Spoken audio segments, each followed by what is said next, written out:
Hey everybody, welcome back. This week we are shooting the shit. Hey, so you've been playing some Sparking Zero?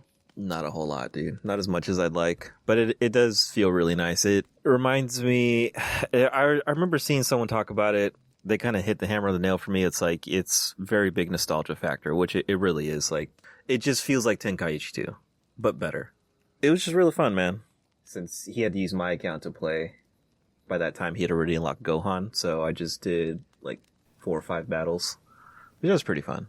Well, when you say he unlocked Gohan, are we talking like Teen Gohan or just regular Gohan? No, so the way it works is you get like your character, so like you have Goku, and then you go through Goku's story, and then you get Piccolo and Piccolo's story, and so forth, so on. So like Gohan's story started with Cell, then goes into Boo, and then I did like just some training matches. He just popped in to yell at us, and then he just leaves. You unlock characters as you progress through their stories. So you Correct. started with teen, and then you unlock adult Gohan. Is that what it was? No, it was just straight up Gohan. There was no teen distinction. Like it just said Gohan, and then it popped me right into Cell Saga.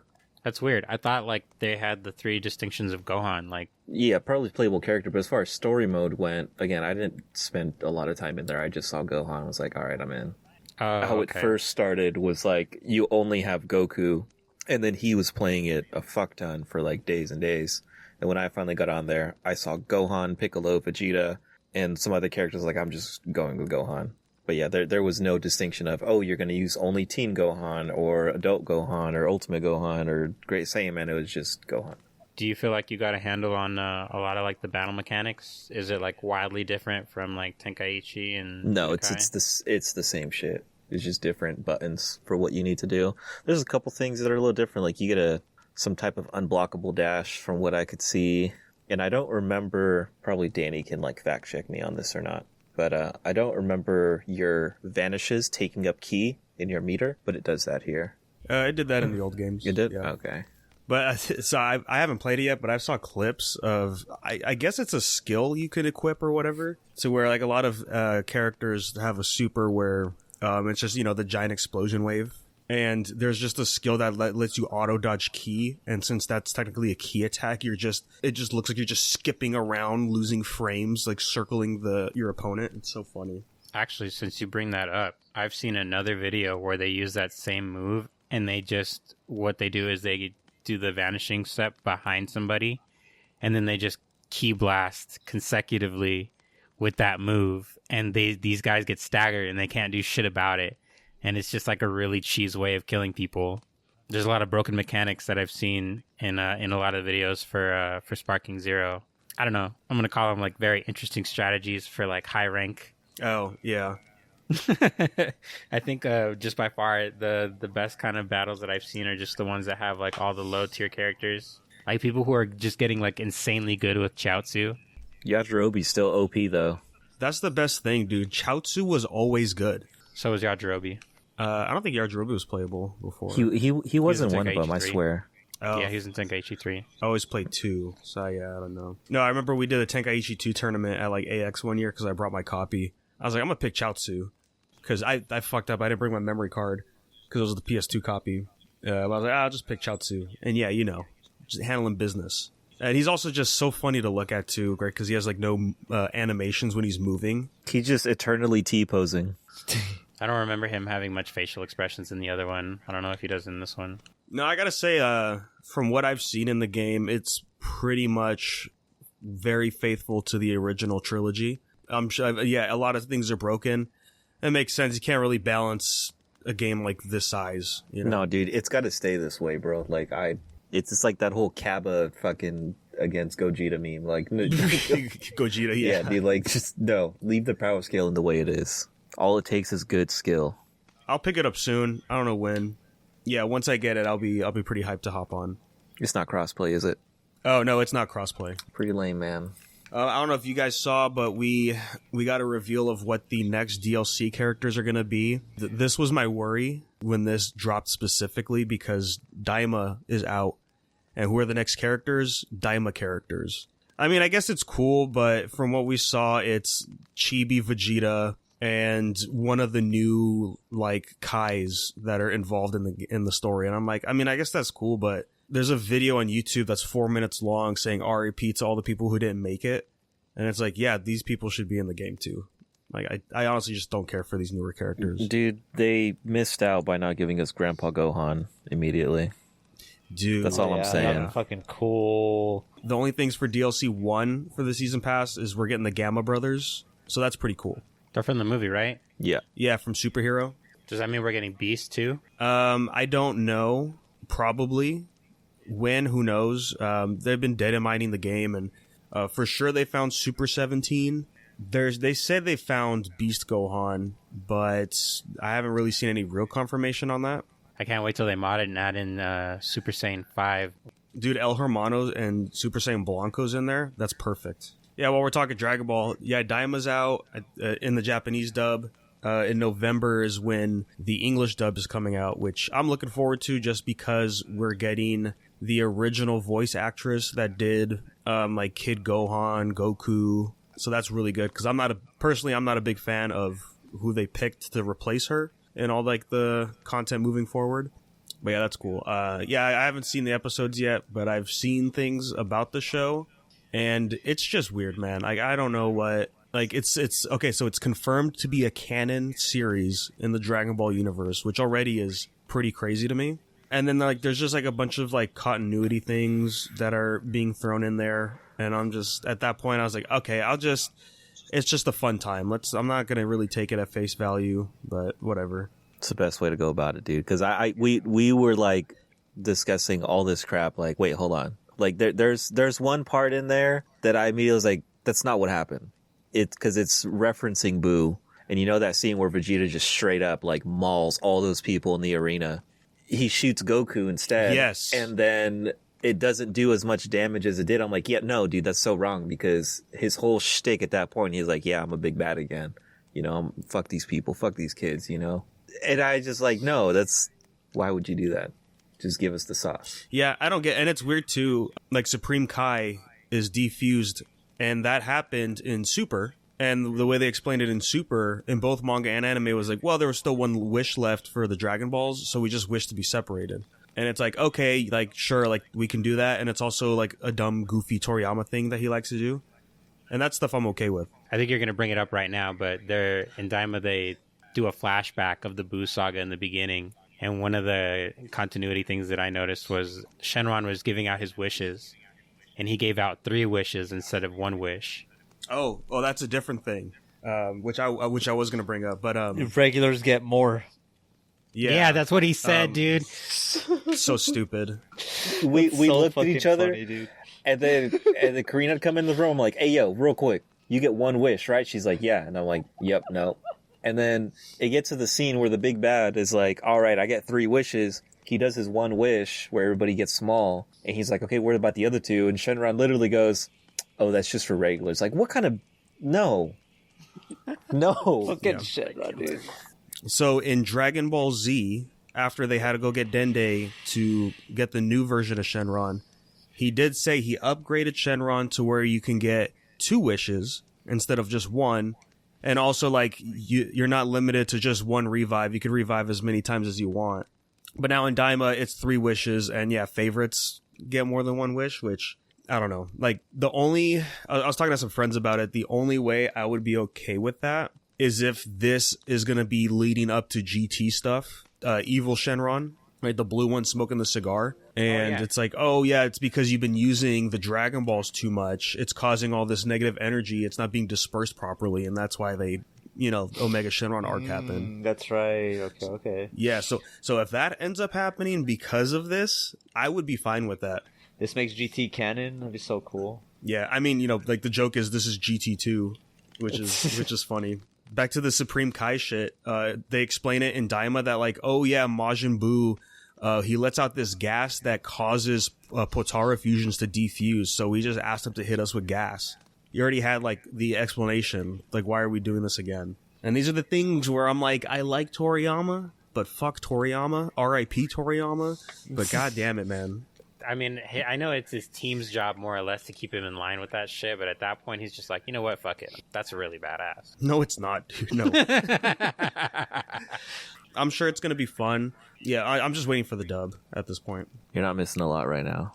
I mean, I am looking forward to the Sandland movie whenever that drops. Oh, that's another thing I was talking about with some other people. Like, I would love just a Toriyama DLC pack for Sparking Zero and have it be like all of his other characters, like Neko Majin, cool. Yeah, Beelzebub, Morelli, right? Yeah, because she's not in there either. It'd be fun just to have those wacky characters since we're gonna have, like a broken game anyways. That game is only gonna get better, I promise you. With all the cheese, with all the characters. Yeah, I hope so. I mean, I probably will hop on ranked just to see how it is, but I'm not looking forward to it just because of the meta of using the OP like super characters. Which, I mean, that was also a problem in fighters, right? Just fusions. I guess the last thing I'll say about Sparking Zero is I saw that they still kind of have like a thing going on in the FGC community where they talk about Sparking Zero being a real fighter, and there's still like there's a whole debate with like. It like basically hits everything on the checklist for a fighting game, but people will basically debate and be like, no, it's an arena fighter because of like the environment and basically how you can fight. It's not like a standard 2D or 3D platform in the sense that you're still stuck in one spot, not just flying around everywhere. So nobody wants to call it a real fighting game. I mean, it's not. Let's be real. There's only one right answer. Yeah, it's Smash, dude. Come on now. That conversation on Twitter was so funny because just like people are like, you're gatekeeping the community by not calling it a real fighting game. And I'm like, bro, calm down. It's Dragon Ball.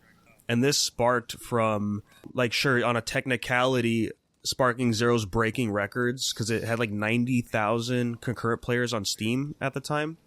And it's like, oh, that's more than Tekken and Street Fighter. Like, it's the best ongoing fighting game right now. And it's like, yeah, I mean, it is a fighting game, but yeah, it's an arena fighter, and it's Dragon Ball. Of course, it's going to have those numbers. Like, let's just look at it at face value. Yeah, I mean, there are a lot of things that I'll agree with what you're saying there. At the end of the day, though, I feel like if enough people consider it to be a game that they would want to see in Evo, then it's still going to be a fighting game. I feel like the gatekeeping is just where people would see them having an issue with, and I want to say it's like the logic of it. Because it doesn't fit the niche of what you think it is of a fighting game, like all of a sudden it just disregards the entire like event of Evo or like any other fighting tournament that they might throw, And I just think that's like, if people are still going to have fun the same way they would have fun playing Tekken or Smash or anything else, then it's still, to me, in all technicality, just a fighting game. Well, it is a fighting game. It's just not a real fighting game. Like you're mentioning Evo, I can guarantee you we will never see this game on a main stage Evo event. There's just no way. I won't doubt it, but I mean, if the day ever comes, it's just going to be a general consensus that people are just going to want to enjoy to see it. Like if people are going to be angry about it, it's just because of this point that you're trying to make here, that they don't consider it an actual fighting game. I guess you're not that kind of person. You're not going to take it to the extreme. I would go as far to say that there's probably that one soul out there who just thinks to themselves, like, this isn't a real fighting game, so I'm not going to play this because it's not a real fighting game. It's a gray area, I guess. I mean, like, yeah, like if you want to play a fighting game, I would not recommend Sparking Zero. If you want to have a fun time playing as Dragon Ball Z characters in a fighting arena game, then yeah, you could definitely recommend that game. Yeah, and that's not to say like out of all the arena fighters, I do still like the Tenkaichi series, and I think it's one of the better ones. Just because the fact that you can block highs and lows in an arena fighter, that's great. That's great. A lot of them don't do that. Yeah. And yeah, like just saying like it's not a real fighting game doesn't mean like there's also monsters in that game. Like, hey, I had to hop online for Jump Force to get some trophies before the servers went out, and yeah, there was some scary ass people on there. Did you fight a lot of Hitman Reborns? Do they have Sunas? Suna's not in Jump Force. Oh, really? Oh, I'm thinking about the other game. Anywho, though, while I debate on when I'm going to pick up Sparking Zero, I'm definitely hopping on to the Monster Hunter Wilds open beta. Did you ever play Monster Hunter before, man? I think we talked him into it. At least this time he's excited to try it on his own this time. Well, he's not going to be on his own. I said on the show, like, yeah, I'll, if there's a demo, I'll try it out. I'll give it a chance. Well, also, I don't know if you saw it, it's crossplay, and that's another huge thing. Yeah, so it's going to be from the 28th through the 30th. I'm fucking excited, dude. I'm going to be contributing a lot of my time to Monster Hunter, dude. Hey, I watched the movie for the first time. Hey, nice. While I was out of town this past weekend. It was the original 1998 Ring.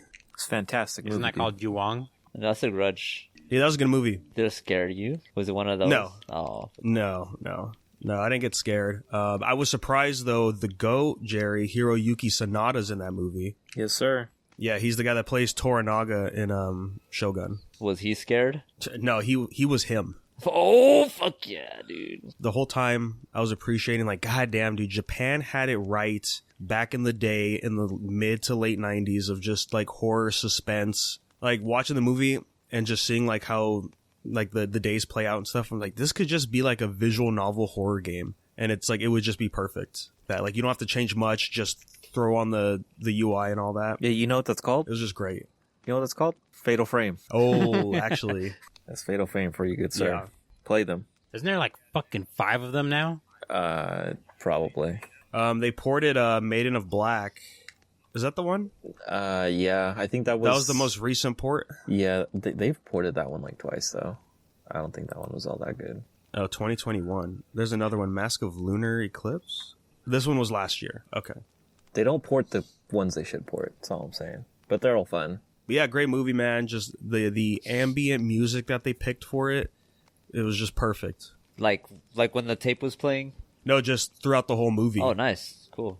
And it's like just low and subtle. You know, it's like if you're watching this, the room's quiet the whole time because you're just so locked in, just seeing what's happening as they're trying to solve this mystery, and just a couple like jump scares here and there in the like throughout the film. So I wouldn't call it like a scary movie. It's just more of a suspense thriller kind of thing. If the distinct thing I remember watching the American version was like, I don't know if it's the music in the VHS tape or if it was like the ambience while the tape was playing, but that's like that's what I remember the most about that, and that shit was just creepy, dude. Yeah, I hear good things about the American version. I want to see that one next. Yeah, I mentioned it last episode, but yeah, so I watched this movie after I went through Silent Hill 2 remake, and you know, again, that was like around that era, and just yeah, they really had horror right back in the day with the aesthetics, the music, the fits. So was it a 1-to-1? So I never played Silent Hill originally. I watched Pat Stares At. Mainly because he's, you know, one of the biggest Silent Hill 2 fans, or just Silent Hill fans in general. And so I'm like, okay, whatever he says is fact. Mm-hmm, yeah. Mm-hmm. Trusted source, trusted angry source. But it's not 1-to-1. They do change some stuff, like refresh, like puzzles and all that. And I believe they added a couple new scenes. They sort of changed some a little bit.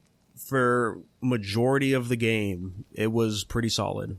And they have like a bunch of little Easter eggs throughout the game that when you click on it, it goes into a fixed camera angle and like the original music plays. And it's like, yeah, do you remember this? Like this is from the original game. Honestly, that the first couple minutes when you start, just like when it cuts to James looking at himself in the mirror and the track just starts, dude, just gives me chills automatically, man.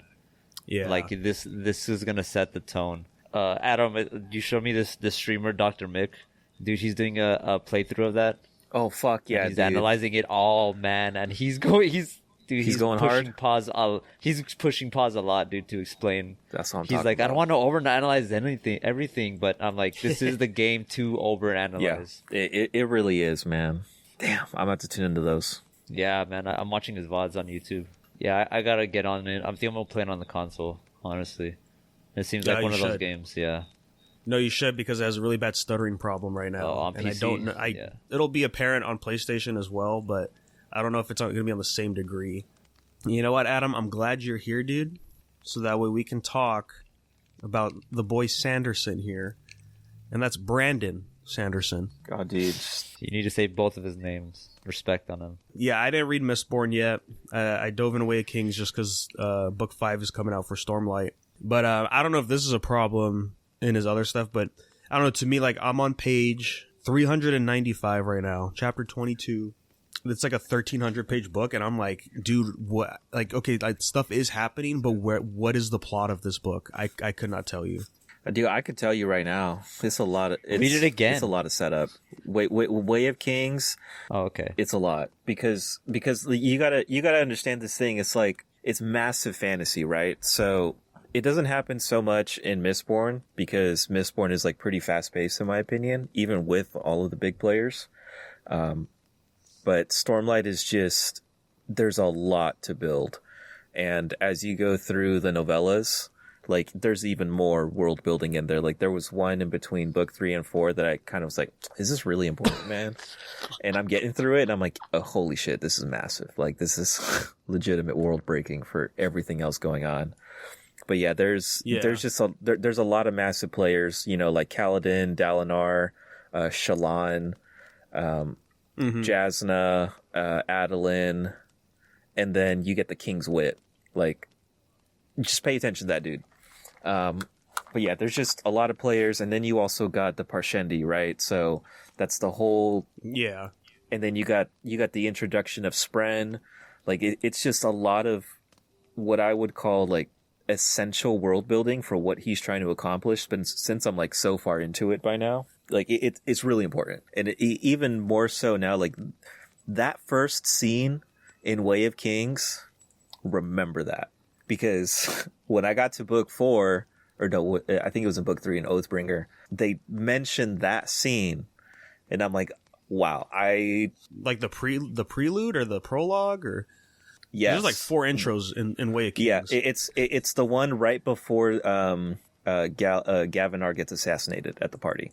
Right before that, where they're like talking about, that is massively important. I didn't think it was going to be that big, but it's huge. Like they'll rope you back in Oathbringer for it. Yeah, there's just a lot of setup. I'll be really honest with you. They call this, because I kept seeing this word thrown around whenever I'd go on different threads. It's called a Sanderlanche. But in my mind, I was like, oh, dude, he just goes ham in the last 200 or so pages. Like, I kept telling people, like, dude, he just goes ham. Like, the last 200 pages, lock the fuck in. Like, you will be there until it's over. And I kept seeing Sanderlanche. And, dude, yeah, that's what I heard. I guess I'm just like... It's hard, dude. I think I told you the other day. I was excited to read it. I'm like, I trust Sanderson, you know, like he finished Wheel of Time and with the notes he did, and even his like own original stuff in there, I liked it.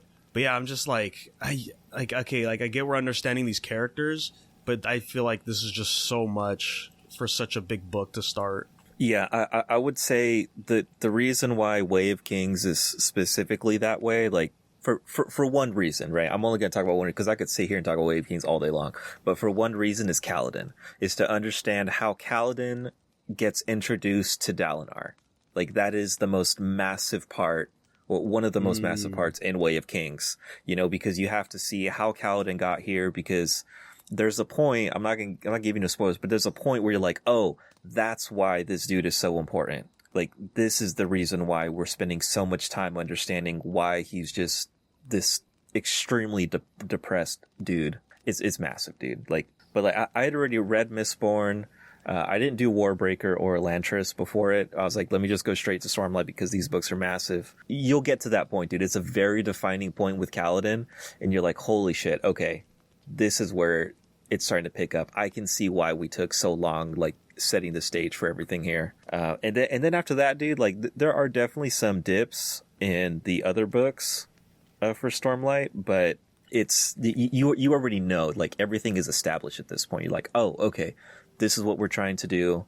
I would arguably say, like, a lot of people are like, yeah, Way of Kings is probably the best out of all 4 so far. I agree and disagree. I think Words of Radiance is probably more of my favorite out of the 4 so far, just because of the insanity that happens. Like, it's just bananas. Just trust the process, bro. It's some really good stuff. Okay. Just keep reading. Are you reading Warbreaker, Gerry? Is that what you're saying? I would say definitely before you do book 3, Danny, you should probably do Mistborn and then Secret History at least. But Warbreaker for full because I've gone through Mistborn Era 1, Elantris. I would say Warbreaker is the most lore immersive in Stormlight, and then secondly would be Mistborn. I'm not really going to tell you why. And then the graphic novel White Sand, that's also really good. But oh yeah, I haven't gotten through the other standalones, like the latest ones, which I think is like Yumi the Night Painter, Sunlit Man, and Tress of the Emerald Sea. That's after my Mistborn 2 read. But yeah, I'm not too sure on the lore for those 3, but Warbreaker is it's huge. Like it's crazy how big that standalone is having an impact in this universe. But then, okay. But you understand like his whole Cosmere thing, yeah? Isn't it like different planets in the same universe or something? Yeah, it's all different solar systems in the same universe. So there's a concept of a character. This isn't too much of a spoiler. They're called world hoppers or world singers, where they literally will go from solar system to solar system. Yeah, and that's why, like, when I was doing the deep dive into Sanderson, I was trying to find what is like a good recommended order, and he always posts like little shorts on his YouTube, like, oh yeah, this is how I think you should start with the Cosmere, you know. But he wrote them in a way where you literally could go anywhere and you'd be fine. But the way I found was that I enjoyed was Mistborn Era 1. And then you could either do Warbreaker or Way of Kings first. I think Warbreaker makes most sense before Way of Kings. And then you go through book 2, there's novella, and then there's this short story collection, Arcanum Unbounded, that has just stories across all of the solar systems, which is really cool. And then you get Secret History in there, and that is like massive for the lore as well. And then you can go into book 3, another novella, Dawn Shard. You could do the graphic novel. I would recommend graphic novel before book 4, because that's where that lore kicks back in. And then after that is all the standalones. Elantris, you could probably save for the end, because there's nothing for Elantris that I've seen lore-wise. And it's honestly the weakest book that I've read. You're really not missing a lot there. You know what? He says the same thing.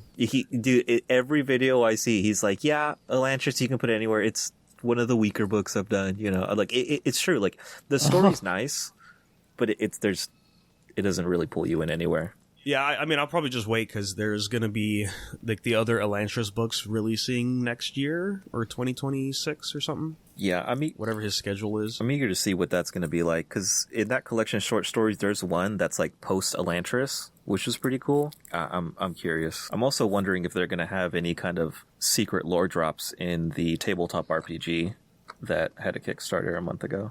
I did buy that collector's edition, so when it comes in. Wait, do you have everything, or is it just... Hell yeah, bro. I bought the $385 version to get everything with the fucking miniatures and all the shit, dude. I even got the fucking Mistborn deck building game. I don't even know what that's all about, but that just got shipped this week.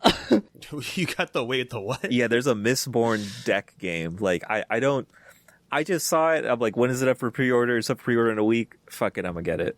And I'll let you guys know what that's all about when it drops.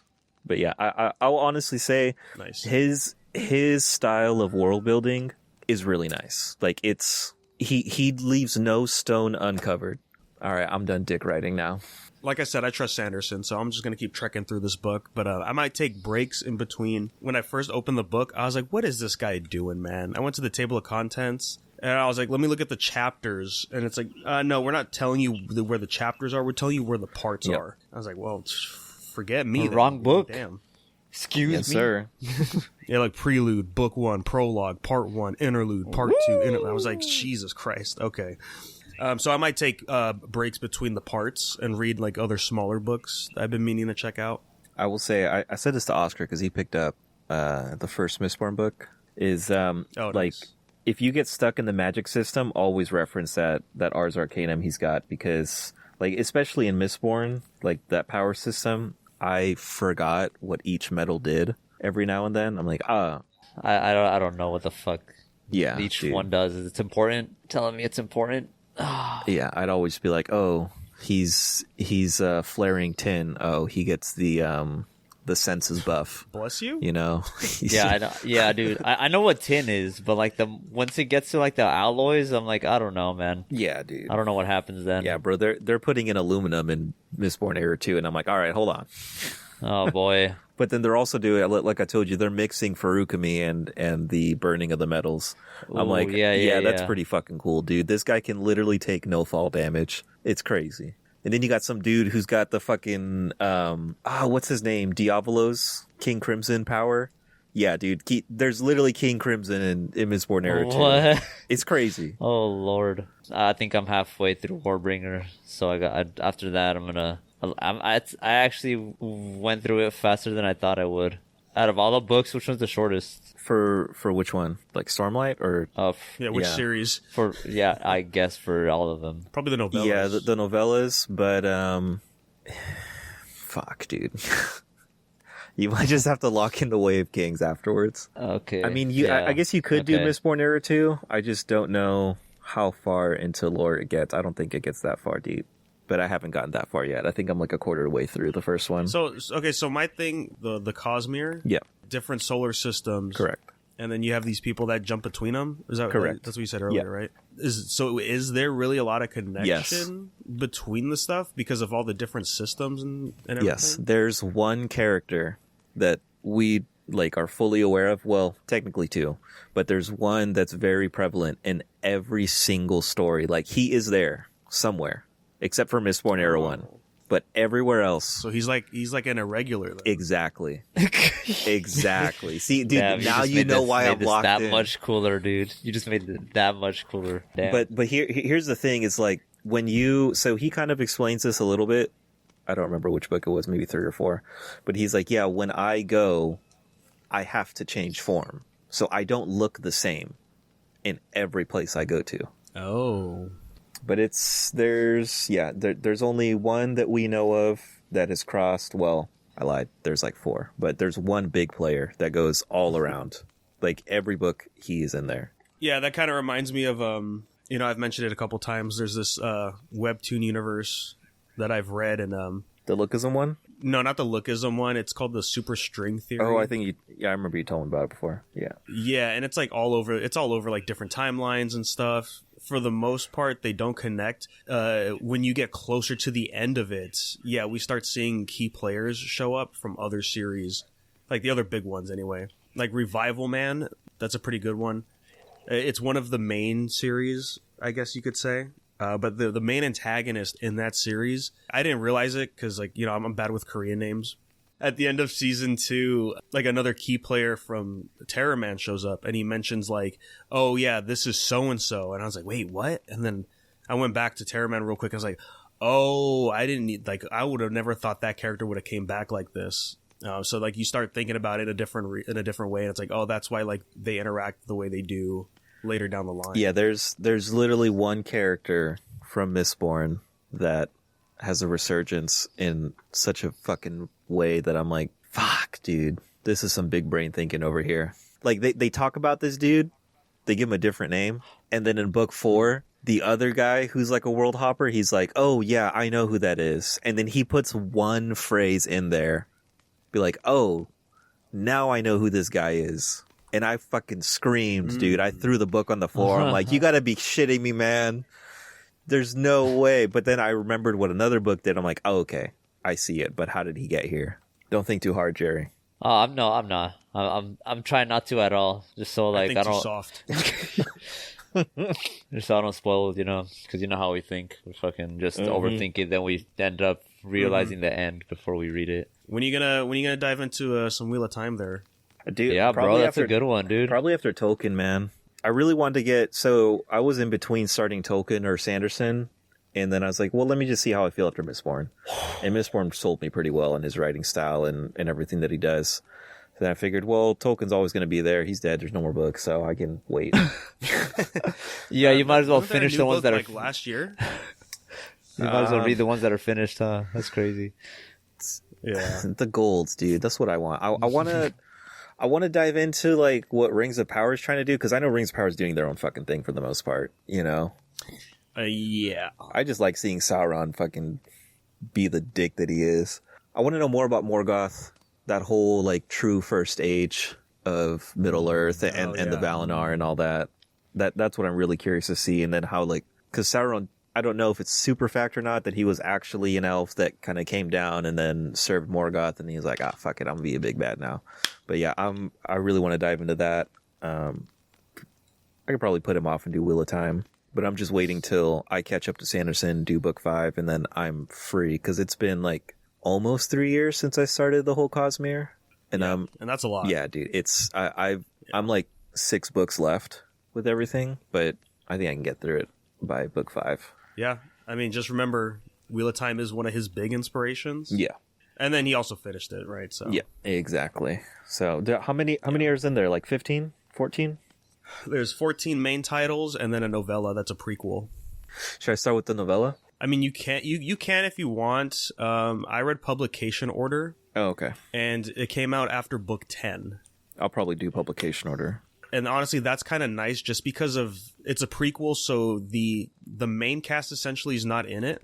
And the characters that are in there, it's just nice to see them after the long gap of them like not being in the mainline series. Right.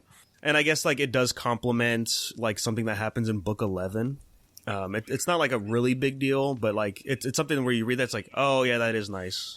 Okay, but how massive are these books though? Like, are they around the same amount of pages each time, or do they kind of get bigger? The average is like 850. That's not bad. Yeah, the biggest book is I believe 4 page wise, and that's 1,000. Yeah, it's not bad. Yeah, like your condition now. Right? Oh, dude, like, 100%. When I started, I jumped in immediately, and it's like page like 858 for book 1, and I was like, oh god. Yeah, yeah. I think Mistborn was around 600 to 700 pages. But before that, I was doing a lot of Neil Gaiman, which those can go from like 3 to 4 or 3 to 5. Oh yeah. I'm considering going to his convention next year. Oh, Jordan Con, yes, yeah.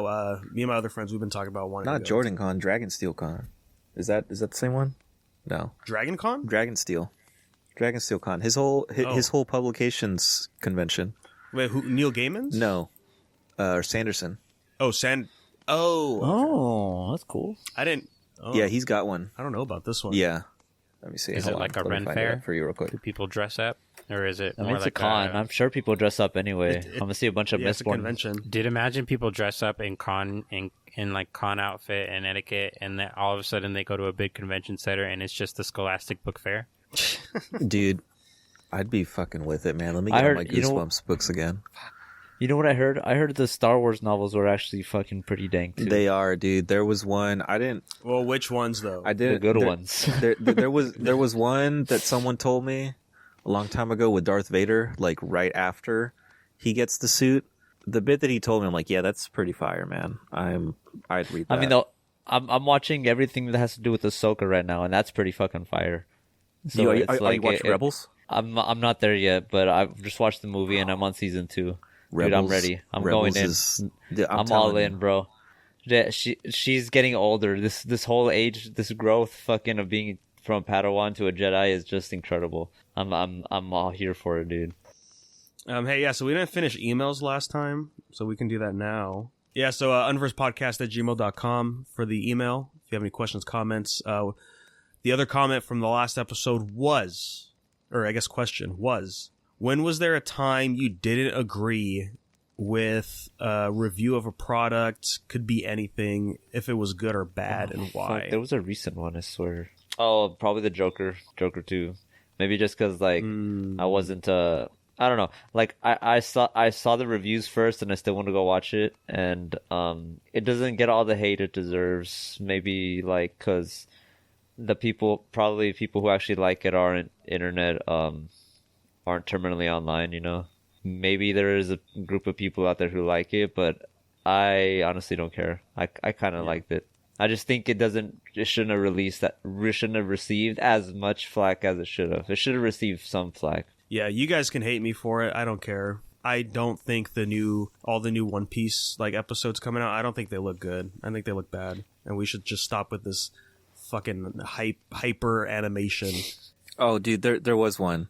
I got one. I just watched this the other day. The Watchers. You guys ever heard of that one? It's from M. Night Shyamalan's daughter. Oh, this came out this year? Yeah. It's actually not that bad. It's got a pretty concise story.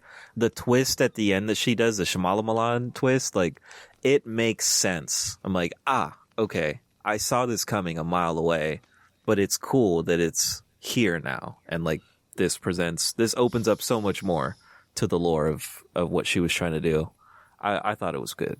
And then, Terrifier 3, people saying that it's just a gore fest. No, motherfucker, it's not. Shut the fuck up. You're just dumb. I got passionate. I guess I'd say my take on that would be I never watched all of the Star Wars movies until a few years ago. And I know that generally people would say that I think it was like 1, 2, and 3 were the bad ones. Everyone hates the prequels, yeah. Yeah, I would say I'm not even of that mindset. Like when I watched all of them, because again, I've never seen any of them to completion, so I watched them all in order for the first time in a row, and I liked them all. Like I don't think one the prequels are particularly bad for any reason other than they're just long and they have exposition. But I'm like, it's a movie. Like to me, it's like not that big of a deal. So I don't know. That's my take on it. I think those movies were good for what they were at the time, considering that 4, 5, and 6 are the prequels. Or 1, 2, and 3 are the prequels. Those are the originals. Yeah, 1, 2, and 3 are the prequels. I think it's time to rewatch the movies again, even the bad ones. Yeah, I want to go back to the prequels because the last time I watched them was years ago, but I watched them as the Phantom edits specifically. That basically just removes Phantom Menace from the trilogy. You only get the Darth Maul fight at the end. I did pick up recently the novelization for Phantom Menace. And to my surprise, Terry Brooks wrote the adaptation, and he's a big like fantasy fiction writer, so that was surprising to see. And looking up into it, he was very happy with the outcome of what he wrote. Hey, so guess what? I read the wrong second question. Oh, you fucking damn, like, dude! Dyslexia hits you hard, huh? His other question we missed actually turned out to be, what is something you guys hate, but there is one good thing about it that you have to admit it's good? His example, despite the whole world hating Sonic 06, everyone agrees that the music is good. Or that in The Dark Knight, if you like it or not, at least you can admit that Heath Ledger is the best part of the movie. The one that always stands out is Tengo Tenge from the Air Gear mangaka. I hate that manga so much because it's just bad. But you gotta admit that art is fucking fire. Dude, he does some good art. I ain't gonna lie. No matter how much I fucking shit on Call of Duty and hate on it, it really is bringing people from like around the world together. Curse at other players, which is beautiful. You know, that's what we all want. Yeah, I'll give it that. Like the multiplayer compatibility with that game is good, right? It's crossplay, is it? I think it is now. Okay, well, if it is now, then yeah, that's good. But as much as I hate Call of Duty, I gotta admit, people are still fucking buying it, dude. See, I'm gonna go with Infinite. I always bring up BioShock, dude, but BioShock 3 was like... Yeah, everyone hates that dude, one, right? Why? Yeah. Why? Dude, I just... It was an empty promise. Yeah, but the DLC delivered so much. I'm like, could you have just made the game this, or like put second act or third act of the game be the DLC, and then made a DLC of like some other shit expanding it? Would have been completely different game. I had so much fun, and having Elizabeth in there was fucking fire. Like, I'm a sit with BioShock Infinite, dude, because that game was really, really fun. The plasmids were cool. I just don't know what they were trying to cook there. Yeah. I do. It came out in the DLC, and the DLC was fucking 10 out of 10. Peak fiction. You know, the other one I have, just remembering it, because I rewatched it earlier this year, was Pacific Rim. And my original thoughts on that movie was, this movie's not good. Movie's fucking awesome, man. I didn't like it in the beginning when I first watched it. And then after rewatching it now, I still don't think, like, story-wise, it's not the best. Like, it's just, like, whatever. But it is very nice to look at. Like, I will admit, like, it does look good. That's the one thing it has. Oh, dude, actually, I do have one for you that I just watched. In a Violent Nature. It's just not for me, man. It's got cool kills. I like this last scene because it gives like some type of ideas to what happened here with the killer and like, you know, the motive and all that shit. I'm like, okay, I get it. It did not have to be that slow. I fell asleep twice. Oh yeah, dang, that's not a good sign. I see people raving about it. Hey man, it's not my cup of tea, but hey, good for them. Yeah, exactly. Good for you. I won't watch it again. Not for me. That's fair. Dude, it was like watching someone play, I don't want to say Dead by Daylight because you get like all the players in there, but like, you know, I guess I never really played the Jason game either, but it's like watching someone stream being a killer, but going really, really, really fucking slow. And it's like, It's like, all right, dude, just move a little bit faster. Like, you don't have to go this slow. Yeah, the concept is cool. The way it was shot was fucking awesome. Will not dog on that. Like, I think the idea was there, but the execution was just very poor for me. Destiny has a lot of, I would say, tendencies to be very grind heavy. There's a lot of things about the game that kind of drew you in at first. It was like a love-hate relationship that turned just into a pure hate relationship towards the end of things. I hate to admit it, but it's just like, it's one of those games where over time you put more and more of your time into it, and it's an online service game, and I just don't feel like the service you're getting is making up for the effort that you're putting into it. The game goes against you a lot of times where you could be doing something like, whether it's just purely like competitive for fun or competitive for rank, you know, and you're doing, you know, these player versus player matches. You get to go to a place called the Lighthouse. The Lighthouse will give you basically what we consider not guaranteed, but semi-close to God rolls. And just everything, like I said, is very grind heavy. The main point of what I'm trying to say here is you're going to put a lot of time into this game. You feel as though with all the amount of time and effort, you should be able to do certain things with ease. Like, the game doesn't really reward you in the way that you think it does. You get to have all the cool weapons, but that's only after you do some, like the same mission 150 times to grind out the role that you really wanted, instead of Bungie just giving you the good RNG like it should have, just so that you can just go on about the game and play other things of the game instead of just the one thing that you're grinding. So what's the one good thing? It was fucking addicting, the skins. dude. The fucking, no, I don't know, man. Let me tell you, no. the fucking nights. Okay, Addiction's not good, sir.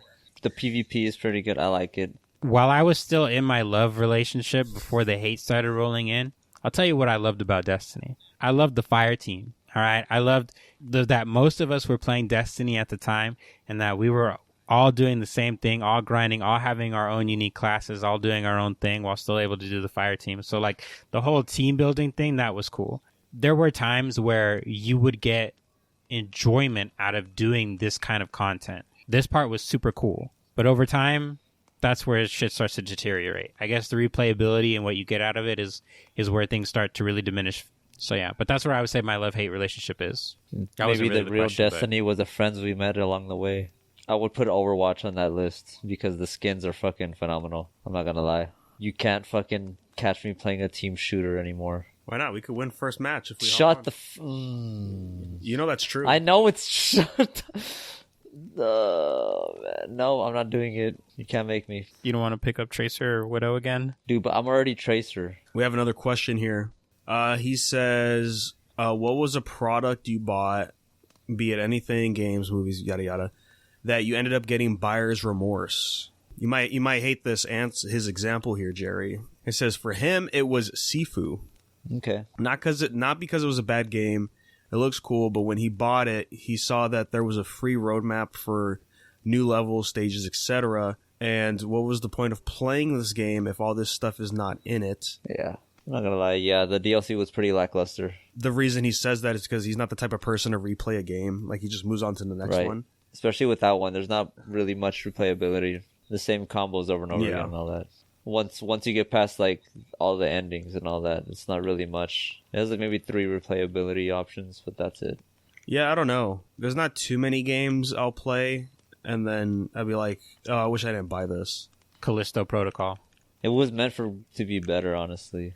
I don't know, man. Like, because at this point in my life, I'm like, everything's an experience. Like, good or bad, it's going to be like, I'm kind of glad I played that. That way I know this is a bad game or something like that. Or this was a bad movie. Dude, if anything, did we watch Eternals? Yes. Together? Yeah, we did. That's the one. Oh wait, that can't be the one. It's the other one we all saw. Which together. One? The Resident Evil movie. Oh yeah, no, yeah, okay, yes. I could have fucking watched that like on YouTube or something. I could have watched that as a shrunk down window on my phone while I scroll through Twitter. That's funny. That's the regret. I wouldn't say there's like more games that's happened to me with, because I don't know, maybe I just don't remember any of them. They're just so far out of my mind. Be more movies. I succumbed all you guys to The Dead Don't Die. Hey, but that was good though. I don't know what the fuck you're talking about. It was pretty good. There's an appreciation. There's an appreciation for bad movies, you know, yes, that I just like. No, but the ones you find are good bad. Oh, dude, you know what it is? Only because they stopped service so early after the game came out was the Evil Dead game. Because that was a lot of fun. It was buggy as hell, but I had a lot of fun with it. And then servers the new one shit that just out. Came out. They already shut down servers, dude. That's fucked up. That game just got an update like a month ago. Yeah, I think it was one of the last ones. Did you hop on that new update? Nope. Hold on, I'm checking the patch notes right now. Well, that's why August 16th. you're a fake fan. I don't know who I'm talking to. But... Talking to me. One of you guys. Hey, speaking of Evil Dead, did you guys see this crazy crossover?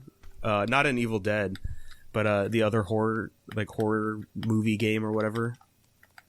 Killer Clowns from Outer Space. That got a game. If you guys remember, that came out. Yeah. Aren't they? No, I might be thinking of something else because I know they're doing like some Evil Dead side scroller with Halloween, but I don't think that's part of that same thing. It's not Evil Dead, but it's just a horror game or horror movie game thing. Elvira is showing up in Killer Clown from Outer Space. That's crazy. That's pretty cool. There's like another, I guess, iconic 80s villain or whatever, but person. I didn't know who he was. I'm still catching up to Tower. I'm still pretty far behind, but I'm about to start a new arc, it seems like. Are you still caught up on this, Adam? Nah, dude, I'm still waiting. I stopped at right before they were going to do the tournament for who was going to be the wife for Bam. I'm so far behind, dude. So I'm ahead of you. Yeah, then. dude. I was like, yeah. There's gonna be a lot of cooking. Give me your badge. Hey, bro. No, fuck you, dude. I'm not giving you my arm. Fans of Danny, dude. I swear to God. Dang, I thought you'd be like, oh, bro, I'm like 30 chapters ahead of you. Nah, guys. dude. I got deep into the Sanderson freaking work. Everything came to That's a halt, fair. brother. You know what? Yeah, you can keep the badge, bro. I'm sorry. You ain't taking the Sanderson badge away from me, though. Fuck you. Dude, I've probably read like 7,000 pages in the last 2.5 years. Which is not a lot, dude. It's not a lot. Yeah. The boy can read. Autism be damned. For real, though. I did hear that it's been picking up, though. So I'm kind of interested in going to see. I still have yet to watch season 2, but I saw the poster a while back of Everyone's Back now already. Yeah. I think, because I thought they were going to do another little break before they get to Workshop Battle, but they're going all the way there. So I guess we're going to stop at the Hell Train, which... Like when they get into it? Right? Yeah. That would be the most ideal spot to end at. Like, get through Workshop Battle, stop right there where Bam tells Rachel to fuck off. You know, she cries like a little bitch as she is. And then, like, if it ended on some white stuff, that would be peak, dude. I'd be like, yeah, you did it. You won. It's funny you mentioned Rachel because she showed up in one of the chapters I read and like she was talking. I'm like, bro, you're not even on the team. Bitch, who are you? I can't stand her, bro. She needs Dude, to nobody die can already. stand her. She should kill herself. I think SIU fucking knows too. That's why he's like, hey guys, remember her? There. Dude, I saw this thread somewhere at some point in time. It was a while ago. And it was like the Rachel Defenders. I'm like, why don't you guys just shut the fuck up? Oh my god. I don't know what you're reading. Defenders? Of course there's Defenders. The fucking internet exists, dude. Dude, but you know what? I read a little bit about it. I'm like, yeah, I can see your argument, but you're still still no. That's funny. Yeah, I'm like super behind on Lookism too. I'm still in the hospital arc. Bro. It's pretty good right now. It's pretty fucking good. They just opened the whole world up again. I think. Well, they opened a little part up. So I hope we just fast track to the end like we always do, They added like a boss and then side bosses, and I'm like, this is a lot of people. I hope we just get to the end right away. After like Chong Lang and the Hunt for Gun, like there has to be some kind of breathing room, bro. No. If this is just a fast track, if this is like his Oda, if this is his One Piece, I'm fucking just go full balls deep, right? I don't even care anymore. But like, this is so much happening, dude. Yeah, with the next arc, White Ghost, I'm so there. I can already tell. We've been waiting for this for fucking, I don't know how long Lookism has been a thing, 7 years. The Yakuza arc, bro, let's go. I'm so ready, man. It's pretty good right now. Is that the next arc? Yeah. Because I spoiled myself. I saw what was next. It's that's not Yakuza stuff. Well, like family member syndicate cup type bullshit. Yeah. You were talking about Yakuza, like the theme of Yakuza, but he was talking about Yakuza, like the literal syndicate. My bad, yeah. I forgot where we're rotted. Wait, but he's not Yakuza. He's gonna be. Or like where I'm at, he's supposed to be. Who are we talking about? Okay, that's not who I'm talking about. Okay, yeah. No, I'm talking about because I'm assuming like the arc was going to start based on a character showing up to Korea. Oh, yeah, that that is how it started. But I think right now we're getting into Gun's backstory, why he's called the White Ghost.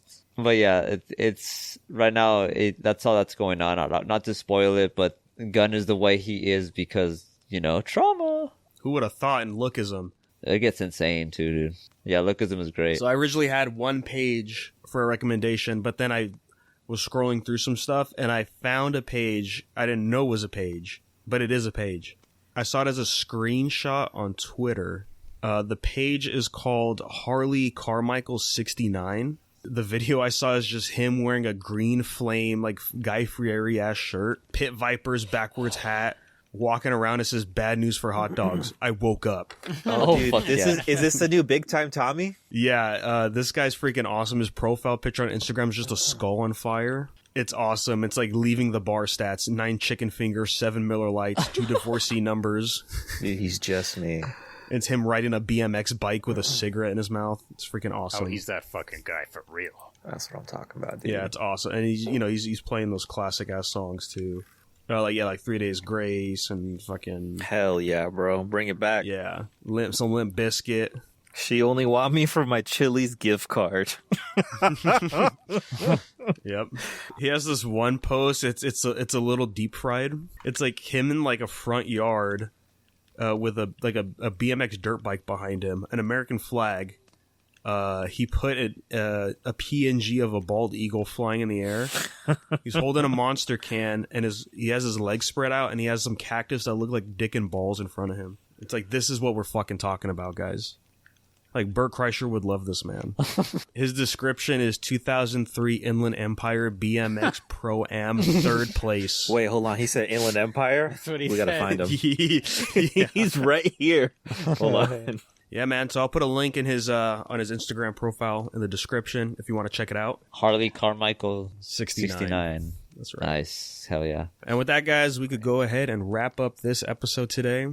Thanks for listening, and we will be back next week as always. Oh, and also last episode marked 1 full year since we've been back. Hey, congratulations. Yeah, time flies by.